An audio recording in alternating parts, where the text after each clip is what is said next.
Mis piernas flaquearon al verlas. 3 maletas raídas que contenían toda una vida, arrojadas como basura en la acera, frente a la casa por la que yo había pagado durante 15 años. El sol de agosto caía a plomo sobre el asfalto. Yo llevaba 14 horas de trabajo ininterrumpido, divididas entre la fábrica textil y mi turno de limpieza nocturna en las oficinas del centro. A mis 63 años, el cuerpo ya no respondía como antes, pero me arrastraba cada día por ellos, por Diego y Catalina. Mi hijo, de 35 años, llevaba 2 en el paro, y mi nuera se había dedicado a Sasha a remodelar la casa con mi dinero, mientras yo trabajaba hasta el agotamiento. Con el corazón martilleando en mis oídos, caminé hacia las maletas. Un papel doblado reposaba sobre la más grande. Lo tomé con manos que no me obedecían y leí las palabras que se clavaron como dagas en mi alma. Alicia, hemos comprado un perro. No hay sitio para ti en casa. Si quieres quedarte, puedes dormir en el garaje. Hay una manta vieja allí. Catalina. Ni siquiera tuvo la decencia de firmar junto a Diego. Era su decisión, su crueldad en estado puro. Cerré los ojos, sintiendo cómo el aire se escapaba de mis pulmones. 14 horas de trabajo, las manos destrozadas por los químicos, los pies hinchados, para encontrarme con esto. La puerta principal se abrió y apareció ella. 26 años. Su cabello perfecto. Sus uñas recién hechas con el dinero que le había dado la semana anterior para gastos personales. Me miró como si yo fuera un estorbo, una desagradable mancha en la acera de mi propia casa. «Ya has leído la nota», dijo, su voz desprovista de toda emoción. «El perro necesita espacio. Es un pastor alemán. Crecerá mucho». «Catalina», logré susurrar, «esta es mi casa. Yo pago la hipoteca. Yo pago todas las facturas». Ella se encogió de hombros con indiferencia. «Diego y yo creemos que ya es hora de que seas más independiente. Tienes 63 años. No 90. Puedes buscarte tu propio lugar». En ese momento, apareció Diego. Mi hijo, el niño al que crié sola después de que su padre muriera cuando él tenía 10 años. El mismo por el que trabajé en 3 empleos para pagarle la universidad. Me miró un instante y en sus ojos no vi amor ni culpa. Solo una profunda incomodidad, como si yo fuera un problema que deseaba que desapareciera. «Mamá, Catalina tiene razón. Ya no eres nuestra responsabilidad». Aquellas palabras me rompieron por dentro. Nuestra responsabilidad. Como si yo hubiese sido una carga, y no la mujer que se sacrificó cada día de su vida para que él tuviera un futuro. Me quedé inmóvil, mirando al hombre que había sido mi mundo entero, y comprendí que para él, yo ya no era nada. Catalina sonrió, satisfecha. «Si decides quedarte en el garaje, las reglas son sencillas. No entres en la casa sin permiso. No uses la cocina durante el día. El perro comerá ahí. Y necesitamos que contribuyas con $300 al mes para sus gastos. $300 por dormir en mi propio garaje mientras ellos vivían a cuerpo de rey en la casa que yo pagaba». La humillación era tan insoportable que sentí náuseas. Pero entonces, en medio de aquel abismo, algo cambió. Una calma gélida se apoderó de mí. Había estado esperando este momento durante mucho tiempo. Sonreí. Por primera vez en meses, una sonrisa genuina se dibujó en mi rostro. «¿Sabes qué, Catalina?», dije, con una voz sorprendentemente firme. «Tienes razón. Es hora de que seáis más independientes». Ella frunció el ceño, desconcertada por mi reacción. Me acerqué a ella, lo suficiente para que solo ella pudiera oírme. Hay algo que nunca te conté sobre Diego. Algo que descubrí hace 6 meses y que he guardado para la ocasión perfecta. Su expresión vaciló. Algo en mi tono la inquietó. Diego no es mi hijo biológico. Susurré. Lo cambiaron en el hospital al nacer. Su verdadera familia lleva 35 años buscándolo. Son millonarios, Catalina. Y cuando sepan lo que acabas de hacer, cómo has tratado a la mujer que lo crió con todo su amor, te van a destruir. El color abandonó su rostro. Sus piernas cedieron. Su verdadero nombre es Diego Santamaría Vega. Es el único heredero de una fortuna de $50 millones. Y ya los he contactado. Catalina se desplomó en el suelo, inconsciente.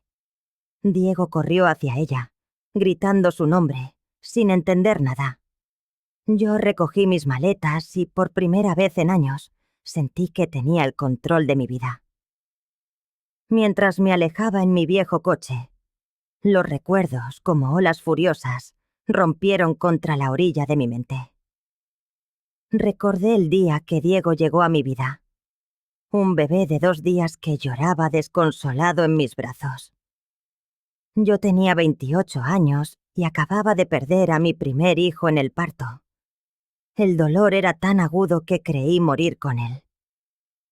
Fue entonces cuando una enfermera me trajo aquel bebé pequeño y perfecto, diciendo que había habido una confusión con las pulseras identificativas.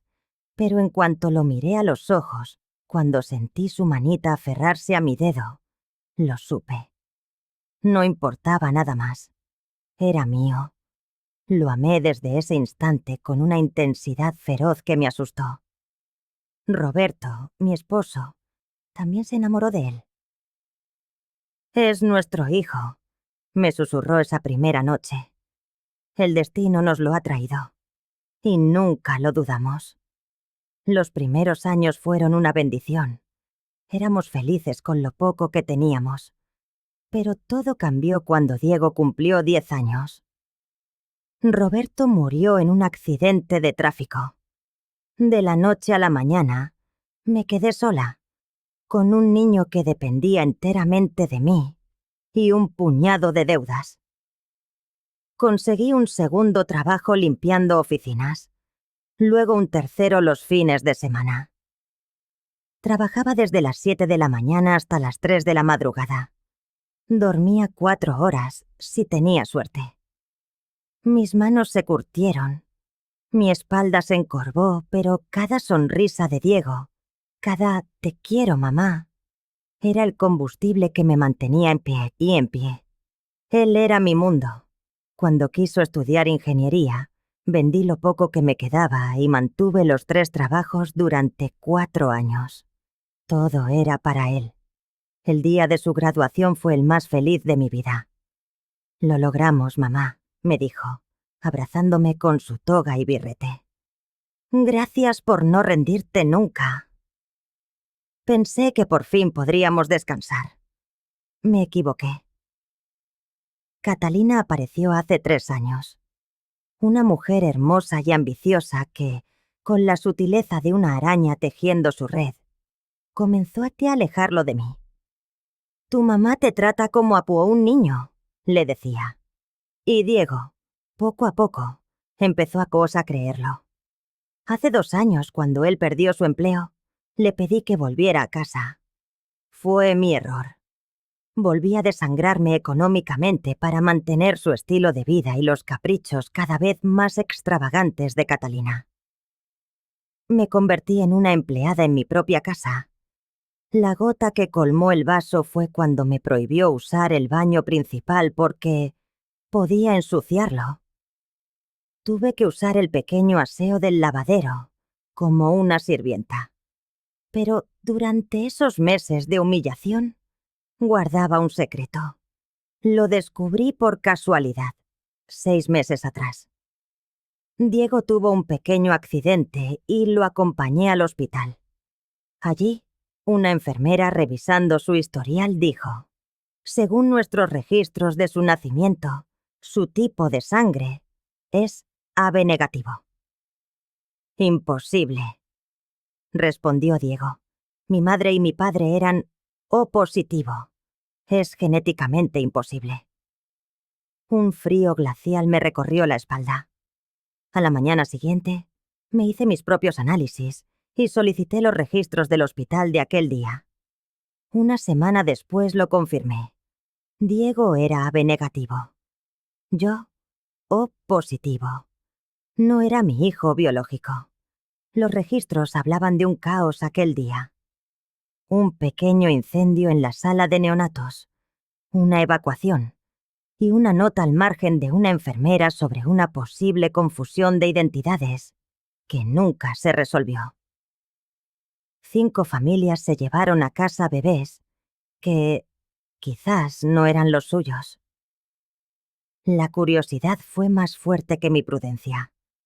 Contraté a un investigador privado con mis escasos ahorros, y él lo descubrió todo. Una de las familias de aquel día, los Santa María Vega, una de las más ricas del país, llevaba décadas buscando a su hijo perdido. Nunca se habían rendido.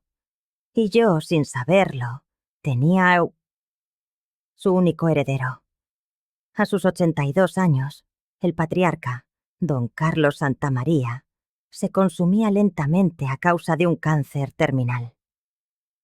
Su último deseo, una súplica aferrada a la vida, era encontrar al hijo que había perdido décadas atrás.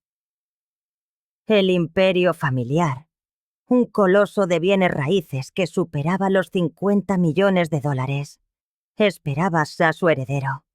Y las leyes, inflexibles, dictaminaban que toda esa fortuna le pertenecía a él, al hijo ausente. El investigador deslizó sobre la mesa una serie de fotografías. Cuando mis ojos se posaron en el rostro de un joven don Carlos, el aire se me escapó de los pulmones. Era como contemplar un retrato de Diego dentro de 30 años. La misma mirada profunda, la misma estructura ósea, la misma sonrisa que se torcía, casi imperceptiblemente, hacia la izquierda. Tengo una certeza del 90%, afirmó el investigador, con la voz cargada de convicción. Su hijo adoptivo es Diego Santamaría. Pero la certeza, me aclaró, necesitaba la indiscutible firma de una prueba de ADN. Salí de aquella oficina con un temblor que me recorría el cuerpo. En mis manos no sostenía un simple informe. Sostenía el poder de reescribir la vida de Diego. Podía devolverle a su familia biológica, entregarle una fortuna que lo catapultaría a tal élite del Estado. Pero también, y esto era lo que me desgarraba, significaba que dejaría de ser solo mío. Durante semanas, la duda fue mi única compañía. Había noches en que, con el corazón en la mano, decidía revelarle todo, y mañanas en que el miedo me convencía de enterrar el secreto para siempre. Pero a medida que los días se sucedían, el desdén de Catalina se afilaba, y Diego permitía cada humillación con un silencio cómplice. Una idea oscura y poderosa comenzó a germinar en mi mente. Aquella información no era solo una verdad, era un arma, un poder que podría esgrimir para defenderme si la situación llegaba al límite. Deposité cada documento en una caja de seguridad, bajo llave, en el banco. Al investigador le pedí que esperara, que quizás en el futuro volvería a necesitar sus servicios. Y continué mi vida, una rutina de 14 horas diarias de trabajo, soportando las humillaciones de Catalina y viendo cómo el hijo al que había criado me trataba con la indiferencia reservada a los fantasmas. Pero ahora algo había cambiado. Ahora tenía un as bajo la manga, Una carta que podía cambiar el juego en el instante en que decidiera jugarla. Ese instante llegó el día que encontré mis maletas en la acera. Llegó cuando Catalina me ordenó dormir en el garaje. Llegó cuando Diego me miró, no con amor o preocupación, sino como si yo fuera un problema del que anhelaba deshacerse. En ese momento, supe que la hora de la verdad había sonado. No lo hice por venganza, aunque la humillación me quemaba por dentro. Lo hice porque al fin comprendí. Había dedicado 35 años de mi vida a sacrificarme por alguien que jamás lo valoraría. Diego tenía una familia que lo esperaba, que lo amaría y lo apreciaría por ser quien era. Y yo, por primera vez, tenía derecho a buscar mi propia paz, a dejar de darlo todo sin recibir nada a cambio. Cuando le susurré la verdad al oído a Catalina y la vi desplomarse, sentí algo que había olvidado por completo: el control de mi propia vida. Ya no era la mujer sumisa que todo lo soportaba en silencio. Ya no era la madre abnegada cuyo sacrificio no conocía límites. Era una mujer que finalmente le había puesto un precio a su dignidad. Y era un precio que ni Diego ni Catalina podrían pagar jamás. Tras dejar a Catalina inconsciente en el suelo, conduje hasta un modesto motel en las afueras de la ciudad. La habitación costaba $55 la noche, un lujo que mi bolsillo apenas podía permitirse, pero necesitaba un santuario para pensar. Sentada en la cama dura, observé la pantalla de mi teléfono. 17 llamadas perdidas de Diego. 4 mensajes de texto, cada uno más desesperado que el anterior. «Mamá, ¿qué le dijiste a Catalina? ¿Está histérica?» «Por favor, contesta. No para de llorar y no me dice qué pasó». «Mamá, sea lo que sea, podemos arreglarlo. Vuelve a casa». Y el último: «¿Dónde estás? Estoy preocupado». Apagué el teléfono. Aún no estaba lista para hablar con él. Primero debía contactar a los Santamaría, prepararme para la tormenta que yo misma había desatado. Esta decisión no había sido impulsiva. Era el final de un largo camino, y debía recorrerlo correctamente. A la mañana siguiente, llamé al investigador. «Señora Herrera, me alegra oírla. ¿Ha decidido proceder con el caso Santamaría?» «Sí», respondí, con una firmeza que me sorprendió a mí misma. «Quiero que contacte a la familia. Dígales que he encontrado a su hijo». Hubo una pausa. ¿Está completamente segura? Una vez que abramos esta puerta, no habrá marcha atrás. «Estoy segura», afirmé. «Pero no quiero que piensen que busco aprovecharme. Quiero hacer las cosas bien». El investigador se comprometió a contactar a don Carlos esa misma tarde, mientras yo debía enfrentarme a mi propia y desoladora realidad. El estado de mis finanzas era un golpe seco. $2.300 en ahorros, después de haber cubierto todos los gastos de la casa el mes anterior. A mis 63 años, con un salario que apenas me permitiría alquilar un apartamento minúsculo y seguir encadenada a 2 empleos, estaba empezando de cero. Otra vez. Esa tarde, mientras repasaba anuncios de alquileres baratos en un periódico, mi teléfono sonó. Un número desconocido. «¿Señora Herrera? Habla Carlos Santamaría, hijo». El corazón se me desbocó. Su voz era la de un hombre mayor pero firme, con un acento pulido que delataba una vida de privilegios. «Mi padre desea conocerla cuanto antes. ¿Podríamos reunirnos mañana?» «Por supuesto», acerté a decir, abrumada por la rapidez de los acontecimientos. «¿Le parece bien el Hotel Marriott del centro? a las 2 de la tarde, en el restaurante del vestíbulo. Acepté, consciente de que mi vestuario no estaba a la altura de un lugar tan opulento. Pero esta primera reunión debía ser impecable. Esa noche apenas dormí, no por los nervios, sino por un profundo alivio. Durante meses, había cargado sola con el peso de aquel secreto, una culpa sorda por mantener separadas a dos familias que se pertenecían. Por fin, estaba hace dado lo correcto. Mientras tanto, mi teléfono seguía vibrando. Diego llamaba cada hora. No respondí. También había mensajes de Catalina, lo cual me desconcertó. Ella jamás me contactaba directamente. Alicia, por favor, necesito hablar contigo. Es importante. No sé qué quisiste decir, pero estoy muy confundida. Por favor, llámame. Y el último. Alicia, Diego está muy preocupado. Al menos dile dónde estás.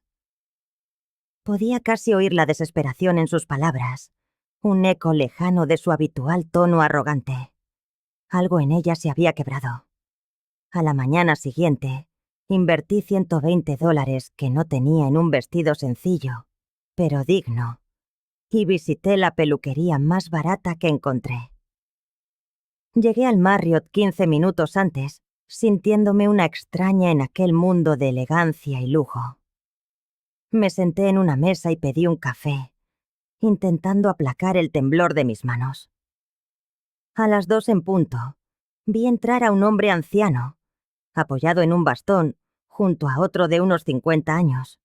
El parecido con Diego era tan sobrecogedor que me dejó sin aliento. El anciano tenía sus mismos ojos. El más joven, su misma estatura y complexión.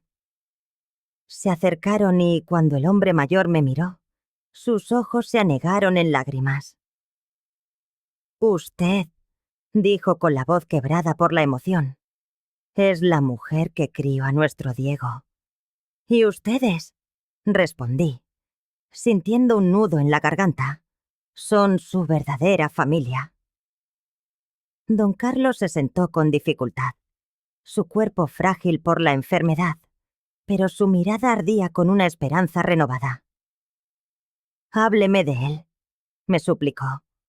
«Hábleme de mi hijo». Durante la siguiente hora, desgrané 35 años de recuerdos.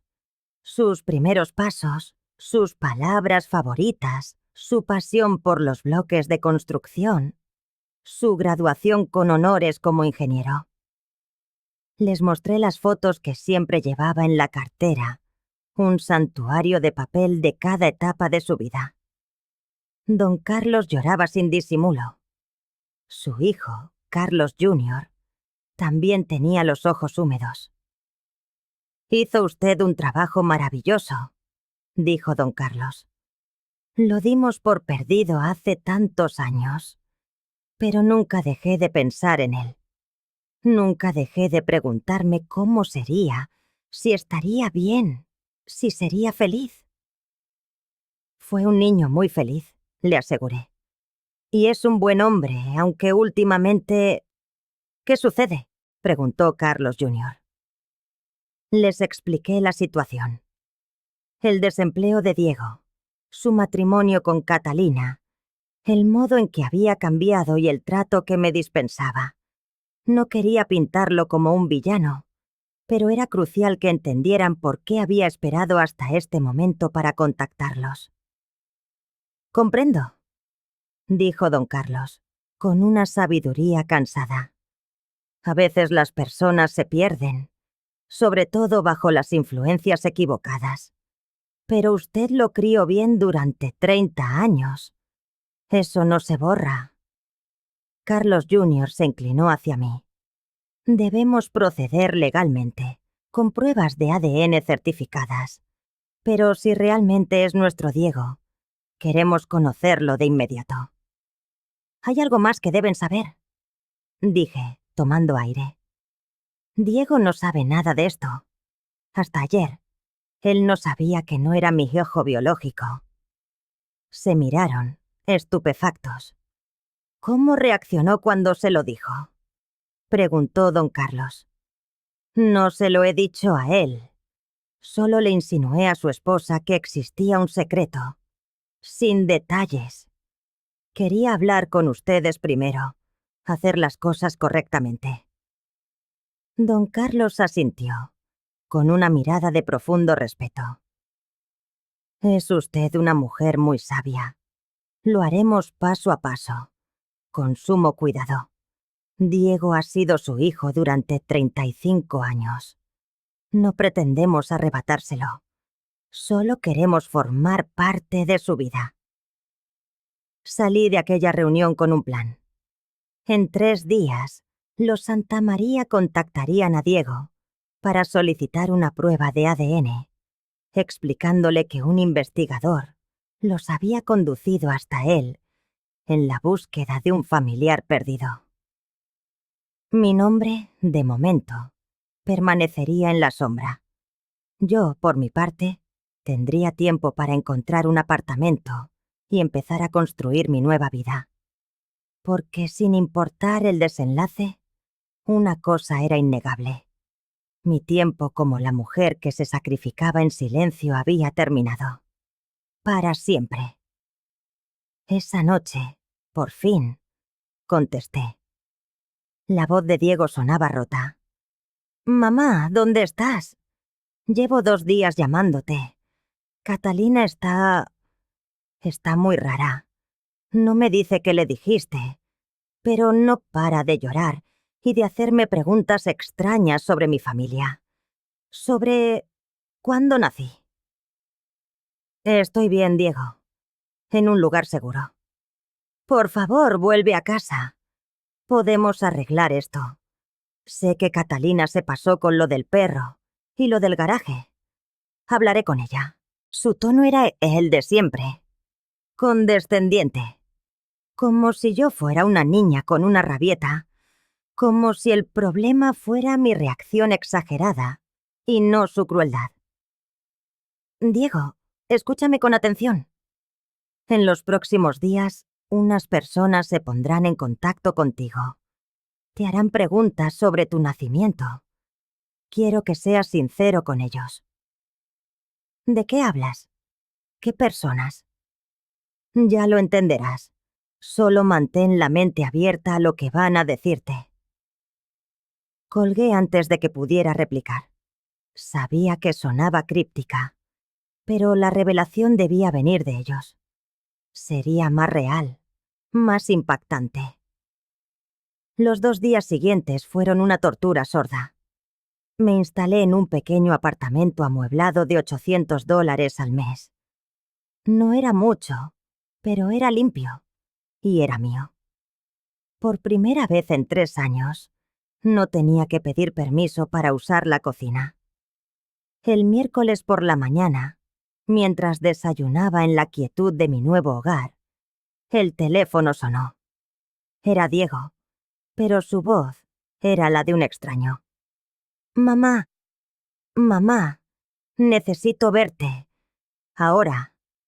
¿Qué ha pasado?» Han venido 2 hombres. Se apellidan Santamaría. Dicen que yo podría ser de su familia. Quieren que me haga una prueba de ADN. Su voz era un temblor. «Mamá, ¿tú sabías algo de esto? ¿Dónde estás?» «En casa, pero Catalina se ha ido.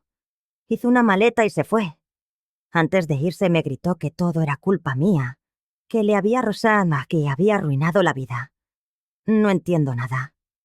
Dame la dirección, Diego. Voy para allá ya». Llegué 1 hora después a la casa donde había vivido 15 años, la misma cuya hipoteca había pagado mes a mes, la misma de cuya acera habían arrojado mis pertenencias como si fueran basura. Diego abrió la puerta y por primera vez en mucho tiempo vi miedo puro en sus ojos. «Mamá, ¿qué está pasando?» Entramos en la sala. Todo seguía igual, excepto por una enorme cama de perro en el centro, la prueba material de la excusa cruel que Catalina había usado para echarme. Diego, siéntate. Tengo que contarte algo. Y se lo conté todo. El descubrimiento en el hospital, los análisis, la investigación, los Santa María. Vi cómo su rostro transitaba por todas las fases del cataclismo, de la confusión al shock y del shock a una dolorosa incredulidad.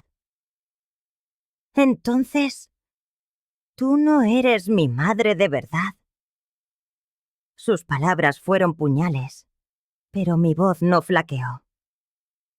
He sido tu madre durante 35 años. Te cambié los pañales. Te enseñé a caminar, a leer, a montar en bicicleta. Te cuidé en cada fiebre. Trabajé en 3 sitios a la vez para pagarte la universidad. Soy tu madre en todos los sentidos que importan. Se levantó, paseando de un lado a otro, mesándose el cabello. Pero mi verdadera familia tienen dinero, mucho dinero. El Mercedes en el que vinieron esos hombres cuesta más que mi sueldo de 3 años. Sí. Y tú lo sabías.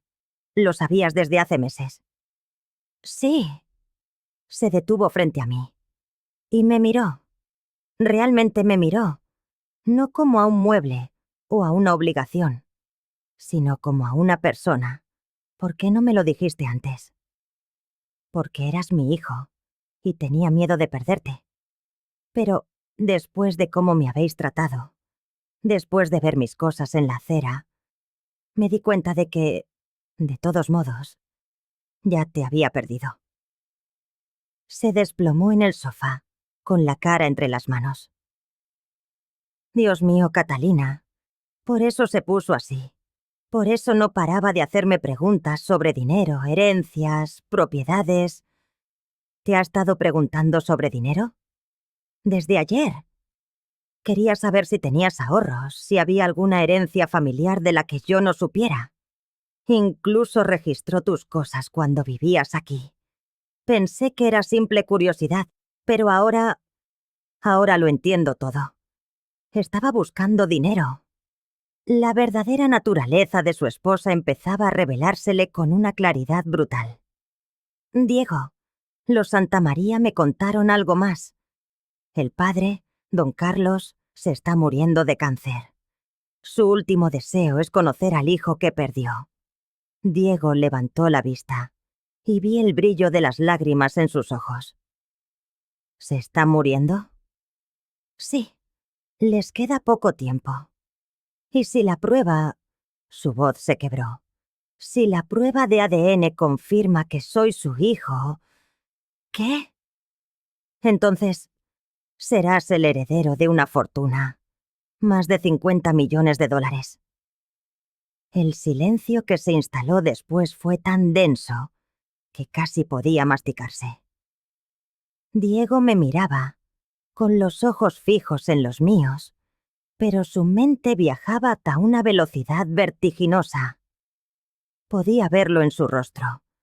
Los años de desempleo, las humillaciones que yo soporté por ellos, el trato cruel de Catalina, y ahora, la promesa de una riqueza que jamás habría podido imaginar. «Mamá», dijo al fin con la voz rota, «¿puedes perdonarme?» Antes de que pudiera articular una respuesta, la puerta principal se abrió con la furia de un vendaval.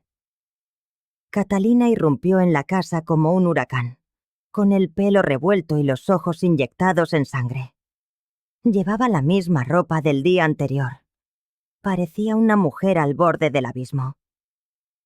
«Diego, hablaste con ella. ¿Te ha contado la verdad?» «Catalina, ¿dónde estabas?» Fui a ver a mi madre, a preguntarle sobre adopciones, sobre familias ricas. Su mirada se clavó en mí, cargada de un odio puro y afilado. Tú lo sabías. Lo supiste todo este tiempo. Sabías que Diego era millonario y nos dejaste vivir como mendigos. No eran mendigos, repliqué con una calma que me sorprendió a mí misma. Durante 2 años Vivieron de mi trabajo. 14 horas al día. Pero podrías habernos dado una vida de lujo. Podrías haber contactado a esa familia hace meses. Diego se puso en pie, interponiéndose entre las dos. Catalina, basta. No sabes lo que dices. Sé perfectamente lo que digo, gritó ella. Tu madre nos robó 2 años de la vida que merecíamos. 2 años que podríamos haber pasado en una mansión, conociendo a tu verdadera familia, teniendo todo lo que siempre hemos soñado. Mi verdadera familia, repitió Diego muy despacio. Catalina, ¿te estás escuchando? Su voz era un murmullo. Esta mujer, me señaló, sacrificó 35 años de su vida por mí. Se mató a trabajar para criarme. Y tú hiciste que la tratara como si fuera basura. Pero ya no tienes que fingir, Diego. Ahora tienes una familia de verdad, una con dinero, con estatus. Ya no necesitas a esta vieja. Las palabras de Catalina quedaron suspendidas en el aire, tóxicas, corrosivas. Y entonces lo vi. Vi el instante preciso en que el velo cayó de los ojos de Diego. La confusión en su rostro se agrió hasta convertirse en asco, y el asco se transformó en puro horror, al comprender con quién se había casado realmente. «Fuera de mi casa», dijo Diego, y su voz era un susurro tan bajo y gélido que helaba la sangre. «¿Qué?» «Que salgas de mi casa. Ahora». «Diego, no puedes estar hablando en serio. Soy tu esposa». «No. Eres una mujer que me manipuló para maltratar a la única persona que me ha amado de verdad en esta vida». Catalina me lanzó una mirada asesina. «Esto es culpa tuya. Lo has envenenado contra mí». «No», dije, poniéndome en pie. «Eso lo hiciste tú sola». Diego caminó hasta la puerta y la abrió de par en par. «Tienes 5 minutos para recoger tus cosas e irte, Catalina. Si no lo haces, llamaré a la policía». «No puedes echarme. Soy tu esposa. Tengo derechos». «Los únicos derechos que tienes son los que yo decida darte. Y acabo de revocarlos todos». Catalina se fue entre gritos, amenazas y maldiciones. Cuando la puerta se cerró, un silencio sanador llenó la casa. Diego se volvió hacia mí, con el rostro bañado en lágrimas. «Mamá, ¿puedes perdonarme? ¿Puedes darme otra oportunidad? Miré a mi hijo, al niño que crié, al hombre que se había perdido y que, en ese instante, parecía empezar a encontrarse. Para ti, Diego, siempre habrá una oportunidad. Pero a partir de hoy, las cosas van a ser muy diferentes. Han pasado 6 meses. Estoy sentada en el jardín de mi nuevo hogar, una casita pequeña pero encantadora que compré con mis ahorros, en un barrio tranquilo. Es viernes por la tarde, y espero a Diego. Viene a visitarme todos los viernes, sin falta, desde que inició su camino de redención. La prueba de ADN, por supuesto, no hizo más que confirmar lo inevitable. Él era Diego Santamaría Vega, el hijo que don Carlos había buscado durante 35 años. El reencuentro fue uno de los momentos más conmovedores que he presenciado. Ver a aquel anciano abrazar al hijo que creyó perdido para siempre, y ver a Diego conocer al padre cuya existencia ignoraba, me llenó el corazón de una felicidad inesperada y profunda. Don Carlos falleció 3 meses después, pero se fue en paz. Pasó sus últimas semanas contándole a su hijo la historia de su familia, hablándole del negocio, intentando recuperar en palabras los años robados. Diego no solo heredó una fortuna, sino también una empresa sólida y un legado que le dieron el propósito que tanto le había faltado. Pero el dinero no cambió las nuevas reglas de nuestra relación. Cuando Diego, eufórico, quiso comprarme una mansión, me negué. Cuando intentó darme $1.000.000, le expliqué que nunca había necesitado su dinero, sino su respeto. Cuando me propuso vivir con él en la mansión de los Santamaría, le dije que mi trabajo como madre había terminado y que ahora empezaba mi tiempo para vivir por y para mí. Pero, mamá, insistió aquella primera vez, ahora puedo darte todo lo que te mereces. Puedes dejar de trabajar, viajar, tener lo que quieras. Lo que siempre quise, Diego, le respondí, fue un hijo que me respetara y me valorara. Y eso, el dinero no puede comprarlo. Eso tienes que ganártelo. Y se lo está ganando. Poco a poco. Dejó los trabajos mediocres que detestaba y ahora administra el patrimonio familiar con una pasión que nunca le había visto. Se divorció de Catalina, que se esfumó de nuestras vidas tan rápido como llegó. Al parecer, intentó reclamar parte de la herencia, pero los abogados de los Santamaría se encargaron de ella con una eficiencia implacable. Ahora, cada viernes, Diego llega a mi casa. Ya no espera un plato de comida caliente ni que le lave la ropa. Llega con flores de su jardín, con historias de su trabajo, con preguntas sobre mi semana. Se interesa por mí, por lo que hago, por si necesito algo. Y la diferencia es que ahora lo pregunta porque de verdad le importa, no por un vago sentimiento de obligación. Por primera vez en décadas, he reclamado mi tiempo. Mis jornadas laborales se han reducido a unas razonables 8 horas. El resto del día es mío. Me he matriculado en clases de pintura, un sueño que siempre mantuve en silencio. Cuido de mi pequeño huerto, donde crecen tomates y flores. Leo por placer, no para huir del agotamiento. Diego me ha hablado de su nueva familia.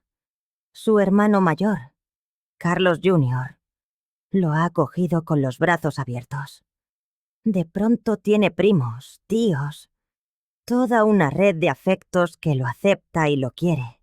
Pero él siempre me dice, tú sigues siendo mi mamá. Ellos son mi familia de sangre, pero tú eres mi familia de corazón. Esas palabras tienen más valor que cualquier fortuna. Hace un mes conoció a una mujer. Se llama Patricia. Es médica. Tiene 32 años y 2 hijas de un matrimonio anterior. Lo que más me gusta de ella es que la primera vez que vino a conocerme, me trajo flores y me dijo, Diego me ha contado todo lo que sacrificó por él. Quiero que sepa que la respeto profundamente y que siempre la trataré con el honor que merece. Es tan radicalmente distinta a Catalina que a veces parece un sueño. Patricia trabaja. Es independiente. No necesita el dinero de Diego, aunque él insiste en ayudarla con los gastos de las niñas. Me incluye en sus planes, me pide consejo, me trata como lo que soy, la mujer que crió al hombre que ama. Sus hijas me llaman Abuela Alicia, y los sábados vienen a ayudarme en el jardín. Después de años sintiéndome invisible, vuelvo a ser parte de una familia que me valora. Pero el aprendizaje más importante ha sido sobre mí misma. Entendí que mi valor no dependía de la riqueza de los Santamaría, ni de que Diego fuera millonario para merecer respeto. Durante años, creí que mi valía residía en mi capacidad de sacrificio, en mi utilidad. Ahora sé que mi valor está en quién soy, en la mujer fuerte que fui, incluso cuando me trataban como si no importara. El otro día, mientras regaba mis tomates, sonó el teléfono. Era un número desconocido. Contesté. Alicia, soy Catalina. Mi primer impulso fue colgar, pero una extraña calma me lo impidió. ¿Qué quieres?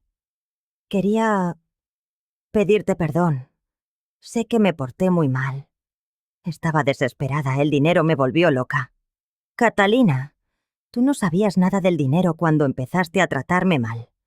Me trataste como basura desde el primer día que pusiste un pie en esa casa. Tienes razón, admitió con un hilo de voz. Tenía celos de tu relación con Diego. Pensé que si te apartaba él me querría más a mí. ¿Y funcionó? Un largo silencio. No, ahora me odia. Y no tengo nada. Catalina, yo trabajé 14 horas diarias para mantenerlos. No por obligación, sino por amor a mi hijo. Si hubieras sido amable, si me hubieras tratado con un mínimo de humanidad, te habría ayudado en lo que fuera. Lo sé. Ahora lo sé.